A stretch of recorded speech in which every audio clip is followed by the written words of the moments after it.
Hello everyone, it's Emma and welcome back to my channel and welcome to my absolute favorite series of all time, Zero Waste on a Budget, Part 13. I started this series in 2020, 4 years ago now. What does this make? This will make 325 ways to live zero waste totally for free. Some of them are weird, some of them are a little off the wall, like how in the world did you think of that? And they are in no particular order. So the order might be a little funny. They're just, as I think of them in my head, I put them on my notes app, I throw them in a Word document, and here we are. So if you're looking for more free ways to live zero waste, you can check out the full series right here. I might talk a little bit fast for you. Sorry if I do, but good news, there is a little gear icon right here where you can change the speed of the video to make it match your personal preference because I cannot cater to everybody, unfortunately. So you can change your speed right there. So let's go ahead and get into these 25 ways you can live zero waste totally for free, starting with just don't use glitter. It might be a hot take, but I think glitter is one of the worst things that we can use as individuals. It's made out of plastic. There's no way to recycle it or reuse it, and it often blows around everywhere and it eventually gets in our water and our soil and our food.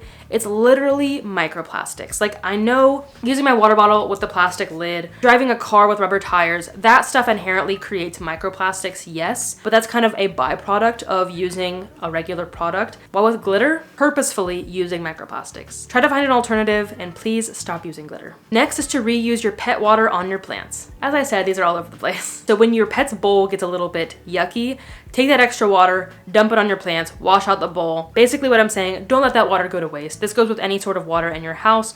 Always find ways to reuse it because water is a very important resource and any water conservation efforts matter. Ooh, this next one, another water conservation, is to use the water from your propagating plants to water your other plants. I did this a lot in Las Vegas, so we'll see if I can find some old footage of me doing it, but basically I would have a lot of plants in jars of water, propagating them so that I could plant them. And that water, I would change it about once a week just so that it didn't get yucky. I would use that water on my other plants already in soil, so that way that water didn't go to waste. And these water conservation tips are not only free, but will also save you money. Okay, next. Cooking and baking. After you're done, turn off the heat and use that residual heat to warm up your house. Perfect. I'm standing in the kitchen, which I don't normally do when I film. But let's say yesterday we were baking cookies and pizza. When we were done, prop the oven open like so and use that heat to heat up the house because it's winter, it's cold. And then we didn't have to turn on the actual heater. This saved energy, used energy that was already created and expended. I guess a bonus tip, I have mentioned this in past videos, is like you can turn off the heat and leave your cookies, your cake, your pizza in there to finish baking with that residual heat as well. Next, don't write in books. This will help you, resell them if you want to get rid of them, donate them, as well as it'll preserve them longer, keeping them as nice as possible. If you want to take notes, what I suggest is putting little sticky notes on there and then you can write on the sticky notes. You could also just keep a journal and be like, okay, page, 50, paragraph 2, here are my notes. I feel like particularly with college textbooks, while some piece of text might be important for you and you highlight it, some other person might not need that information and now it's just distracting for them. It could decrease the resale value. Oh my gosh. This one came from working as a secretary for my last job in Las Vegas, and that is check your printer settings before you print. It might sound obvious, but I cannot tell you how many times I either printed double-sided when I need single-sided. I printed too many things because I didn't check the settings. Thankfully, we have good paper recycling in the United States. Why recycle what you could just prevent from being used in general? So check your printer settings and only print what you need to. I can't believe this is such a hot debate on the internet, particularly on TikTok and Instagram, about fruit stickers. Remove them. Most likely plastic, some are paper. So if you compost your fruit peels, you're putting plastic into your compost if you're not taking the fruit stickers off. Or if you litter your food waste, which we'll talk about later, don't do it, and you leave a fruit sticker on there, you're now also littering plastic. I'm not really sure where the rumor started that they are not plastic, but they are most of the time. Of course, there are some paper ones. So just be precautious and remove them. So in the past, we've talked about using food scraps to make your own vegetable broth, but have you heard of using your own food scraps to make dye? You can either use them to make clothing dye or food dye. Either one works. I actually have a video, another old one from 2020, where I dyed some socks using some cabbage scraps. You can check out that video up here. That was so much fun. You can also use food scraps to make food dye. You can use spinach stems and kale stems to make green food dye. You could take lemon peels and orange peels to make orange and yellow food dye, and so forth. Oh my gosh, one of my favorite apps is Tree Card. I'm pulling it up. Boom, here it is. I'll show you some actual snippets on the screen. If you haven't heard me rave about this app on other platforms before, basically what it is a free app that you download, you keep it running in the background, and you walk. That's it. You can walk around your house, around the grocery store. You could purposely go out on a walk or a run, on a hike, and it'll track your steps. Every 10,000 steps will plant a tree in real life. And yeah, it's amazing. They partner with Ecosia, which is Ecosia? I think it's Ecosia. Rats. So Tree Card partners with Ecosia to plant their trees, which is another free app/internet browser extension that you can use to plant trees per search. I think they do per like 70 searches, so you do have to use it a lot to plant trees. But regardless, these are a couple free ways that you can plant trees. Okay, moving on to hiking. I guess speaking of hiking, if you have to go off trail for something because like you found litter, you have to go to the bathroom, whatever it may be, don't step on plants. In previous videos, I have talked about sticking to the trail, but of course there are times where you might have to get off the trail for whatever reason. Stay on the trail if you have to, of course, but yeah, if you have to pee or something, you can go off the trail. But don't step on plants. Step on things like, you know, downed trees, branches, rocks, etc. Try your best not to step on plants because it can kill them. This next one is so silly. I have a box of mac and cheese somewhere. Let me get it. Yeah, they almost always have crazy instructions like this. Boil 6 cups of water. 6 cups of water for 2 handfuls of noodles. And like this is pretty generous, I think. 6 cups is not that much. I once had a box of mac and cheese that said, bring a gallon of water to boil. Is that 16 cups? I think it is. That is so much water to boil this much noodles. So this tip, don't follow mac and cheese instructions and just boil the amount of water that you need for mac and cheese. Regardless, find ways to reuse that water. I've talked about this in previous videos too, is reusing your pasta water on your plants, of course, only if it's not too salty, because those starches are actually really good for your plant. If you are a big fan of canned beans like I am, save your bean water. That's such a weird sentence, because you can use it as an egg substitute, not just aquafaba from garbanzo beans, from chickpeas. You can use it from black beans, kidney beans, pinto beans, lima beans, whatever beans you're using. Save that bean water and use it as an egg substitute. Now, they do have different flavors depending. I think garbanzo beans are the most neutral flavor of bean water, but you can use this in baking and meringues, to make puddings, and so much more. So always find ways to put your aquafaba to use. And speaking of cans, when you're using canned goods in a soup, in chili, and curry, this is a very specific tip. Let me get a can. I have a can of chickpeas right here.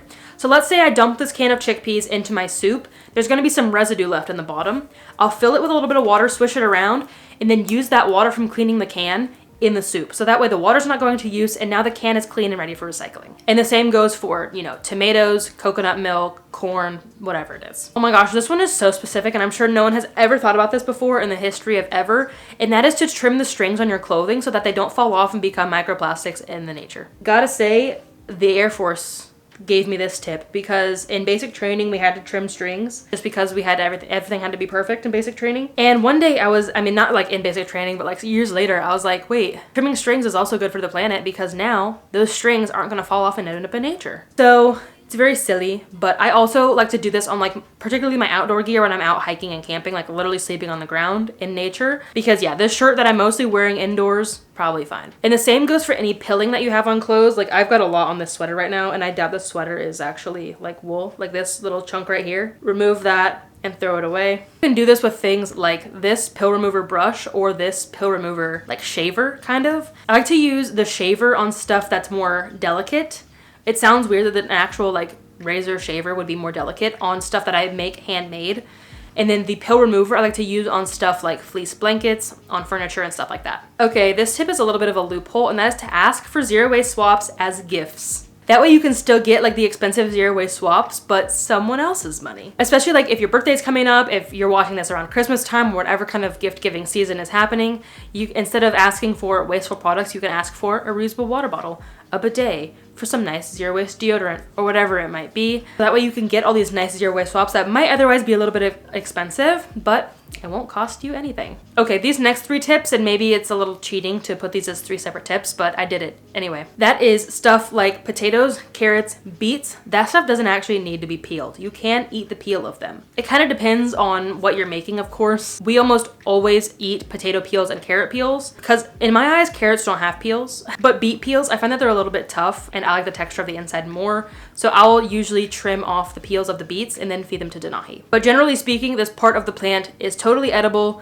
Just give it a wash if it's a little bit dirty. And usually they contain the most fiber on these types of plants, so extra health benefit for you. Where did I get this tip? I think I got this tip when I was in my Leave No Trace Master Educator course, and someone brought powdered Gatorade, and I'm like, oh my gosh, powdered Gatorade, that's genius. That actually reduces so much plastic. If you still like Gatorade or other sports drinks, but you're like, oh my gosh, this is creating so much waste, get the powder. The powder does still come in a plastic tub, but it's one plastic tub that will get you, I don't know, this many servings, instead of buying this many plastic water bottles. So still some plastic, but it's a greatly reduced amount of plastic. And who knows, it might also save you money too. There are plastic cutlery in here. There are. Just found this lying around. And this next tip is to wash and reuse plastic cutlery. One of my favorite tips for the longest time living zero waste is to look at your single-use stuff and to see if it actually has to be single-use. Because yes, plastic cutlery is designed to be single-use, but it doesn't have to be. You can wash this by hand. Some of the sturdier ones, really thick plastic ones, can be washed in the dishwasher as well. And there you go, you can reuse it over and over again. I like to do this particularly in my lunchbox because sometimes I'll forget to bring a fork with me to work or whatever, and I'll have to use like a plastic one from the break room. I'll just wash and keep that plastic fork in my lunchbox as my permanent work fork, if you will, instead of having to use several forks, plastic forks, over and over again. And the same goes for plastic bags. I know this one was really popular probably with a lot of our grandparents, like who grew up in the Great Depression or just shortly after. Same with tinfoil. I think I've got some tinfoil over here. Yeah, if it was a little crusty, just give it a wash and reuse it. Plastic bags, wash and reuse, of course, until like they're totally busted. Don't use anything that's busted or broken. But look at your single-use stuff. See if there's a way to reuse it before throwing it away or recycling it. This next one is so silly. Eat at your own risk, but eating raw cookie dough, brownie batter, etc. is better for the planet because then you don't have to bake it. Oh my gosh, that one is so silly. But it's true though. If you eat cookie dough, now you don't have to use gas or electricity to make cookies. You're still getting the same dessert, the same amount. I mean, different texture of course, but now you're saving energy and therefore saving money. I also, this might come in a later iteration of this series, but a bonus tip here is to make cupcakes versus full cakes. I learned this in the RV because our RV oven sucks and I have to do a lot of cupcakes in there. And I thought, like, wait, cupcakes only take, 20 minutes to bake. Well, a cake takes like an hour, so that's saving energy. So bonus tip here, make cupcakes versus full cakes to save energy. And our last one for the day, I knew we were getting around to it at some point. Don't litter food waste. I know I've talked about this before in some capacity or another in this series, I'm sure. And you can learn more about why you should not be littering food waste in this video. But I think it's one of the worst things that we can do for wildlife particularly. And a lot of people don't think about wildlife when it comes to environmental sustainability and climate change. If we feed them food scraps, they're becoming reliant on us. They might not hunt. They might become sick because of what we feed them. They might become aggressive towards humans like bears. If you litter food waste with a fruit sticker on it, now you're polluting them. You're giving them plastic to eat and so forth. There are so many environmental reasons for animals and the plants and the soil to not litter your food waste. So please don't, and learn more about that in that video that I mentioned. That is all that I have for today. Thank you so much for watching. I really appreciate your time, especially if you made it all the way to the end. And if you want more videos to watch, there are 12 more where that came from that you can check out above and below. I love this series. It has been a pillar of my channel since the dawn of time. And that is to make zero waste living practical, make it accessible, make it free and easy, as I say in all of my intros. Because when I first started living zero waste, it was during the trash jar era. And I'm like, I can't do a trash jar. I don't even have access to like compost. I don't have access to a bulk store. How else can I live zero waste if I don't have a bulk store, I can't recycle and I can't compost, and I don't want to buy all these expensive swaps? What else can I do? You can do these 325 things and more. I have more in this series. I like to think outside the box in this way too, because it really gets people thinking about what zero waste is. Zero waste isn't necessarily driving an EV and installing solar panels on your car. It's using every last scrap of what's inside your cans. It's conserving water, it's recycling, it's protecting wildlife, it's protecting our soils. There's so much more to living zero waste than just the expensive swaps that you see promoted all the time. So I hope that this leaves you inspired and wanting to live more zero waste. If you enjoyed it, don't forget to give it a thumbs up and share this video with others if you think that they would benefit from this. Don't forget to leave your tips for living zero waste on a budget down below, and you could potentially be featured in one of my videos. I have a few shout outs for the next video, so let us know your ways you live zero waste for free down below. I'll see you in the next video though. Until then, remember that your small actions make a big difference in the long run. Bye guys. Future me, this is for the beginning because apparently I have to start doing this again. I'm not sure I like this lighting. I think that's better. I don't know. Writer of books person? Sorry. What even does that mean?